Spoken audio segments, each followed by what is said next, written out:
happening is that you've got generation happening up here, but also down here where the consumer was consuming. Now all of a sudden the consumer is also generating. What does that mean? It means, of course, you have to make changes. You've got to add some superconducting technology or whatever it is on the transmission side from places like Tehachapi down into the distribution side. But on the home side at the bottom, you also need to do something as people put solar rooftops. That means you've got to have the meter spinning backwards. That means you've got to have the ability to pay the consumer. You need, of course, smart meters, which are going in, and that's kind of a done deal. But then what else? What else is needed? So maybe power will flow from the distribution to the transmission side. So there's a lot of new things that can potentially happen. And I think that from the standpoint of technology, there's a lot of new technology. There is internet computing, wireless mobile, sense and control, storage, and when I say storage, I mean energy storage, mobile devices, embedded systems, renewables. So this entire sort of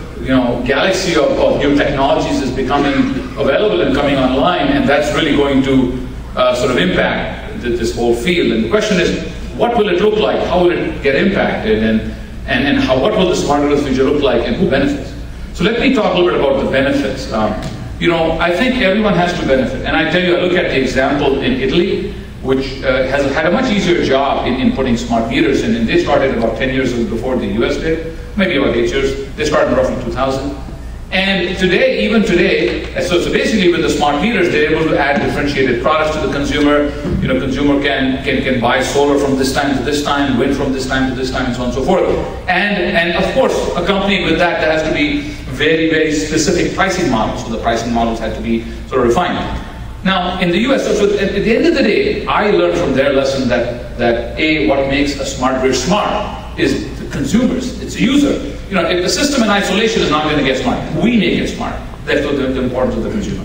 Number two, consumer choice. And I think that's what has resulted in success in Italy and the huge conversion of people from flat pricing to this complicated pricing. And so I think that those are the things that are important. So of course, consumer has to benefit, but utilities also need to benefit.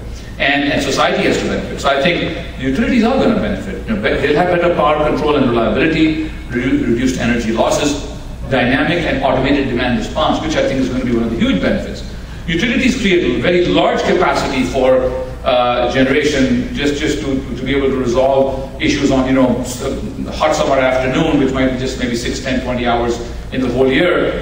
In this country, we had this massive heat wave in between July 5th and July 7th out in the East Coast in the New England corridor, and then the massive heat wave right here the last few days. For those of you who've been part of some of the outages, I was part of one of the outages, and as a result, if you had that low capacity during the peak. But you can either add capacity or you can make the grid smarter, and I think the opportunity today is to make the grid